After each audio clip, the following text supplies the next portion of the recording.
pengantin baru, maka tentu Ananda berdua akan rugi. Jadi kalau pengantin baru hanya memikirkan tentang enaknya jadi pengantin baru, maka siap-siaplah Ananda itu kecewa. Kenapa? Karena memang hanya sebentar saja. Nikmatnya itu hanya sebentar. Nah, itulah yang selalu saya katakan, bahwa kenapa tidak dikatakan tahun madu, hanya dikatakan bulan madu, karena memang nikmatnya itu hanya menghitung bulan, tidak menghitung tahun. Itu kalau kita pikirkan itu. Tapi saya yakin dan percaya Ananda berdua ini tidak hanya semata memikirkan itu, tapi memikirkan bagaimana mengarungi bahtera rumah tangga yang sakinah, mawaddah, warahmah. Nah, itulah niat awal kita ya untuk menikah, bagaimana membangun rumah tangga yang sakinah, mawaddah, warahmah, yang disandarkan kepada Allah. Jadi tujuan kita ya Ananda adalah kita menikah itu karena Allah, bukan karena istri saya cantik, bukan karena suami saya ganteng ya. Kenapa? Ingat, kecantikan itu ada batasnya. Mungkin malam ini Ananda masih cantik, 20 tahun, 30 tahun, 40 tahun ya sudah mulai keriput, 45 tahun sudah mulai lagi, 50 tahun hilang sedikit demi sedikit kecantikan itu. Kalau engkau menikah karena kecantikan istrimu, maka siaplah untuk kecewa. Kenapa? Karena kecantikan itu akan pudar. Begitupun sebaliknya, kalau istri itu menikah karena kegantengan suami, maka yakin dan percaya ganteng itu terbatas.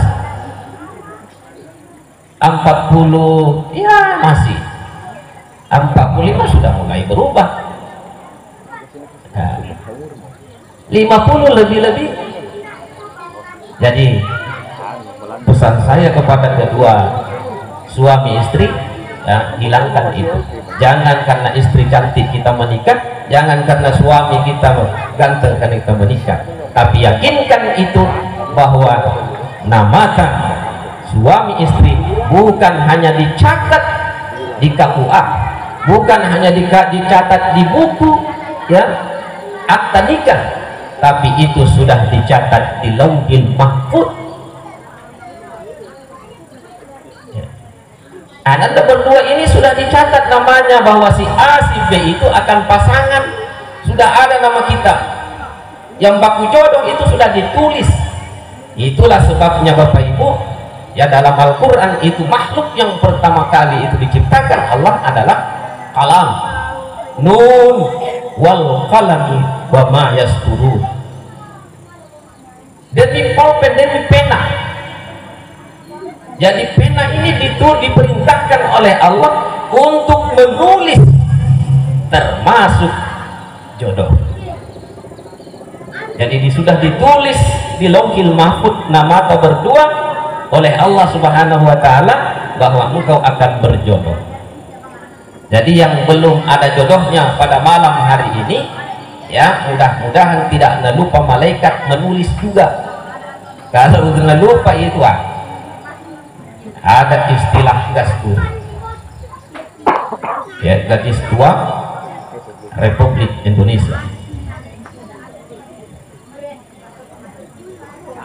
Makanya suka berdoa. Mohon maaf, mudah-mudahan tidak ada di sini yang belum ada jodohnya. Kalau belum ada jodoh, tak banyak berdoa. Karena hanya doa kita itulah yang bisa merubah takdir. Yang tadinya dilupa dicatat pasangan tak, tapi karena kita rajin berdoa minta pasangan, dicatat kembali. Tapi kalau kita sudah malas berdoa, ya selesai. Itulah sebabnya Bapak Ibu, perbanyak berdoa, kemudian perbanyak silaturahim. Ini dua yang bisa merubah takdir itu. Ketentuan Allah adalah doa. kemudian silaturahmi. Nah, jadi kepada pasangan suami istri, itu tadi, itu yang pertama. Yang kedua, mohon maaf, yang laki-laki masih lengkap orang tuanya, perempuan juga masih lengkap, Ibu. Berarti orang tua sudah 4. Maksud saya, mertua kita sama kedudukannya dengan orang tua.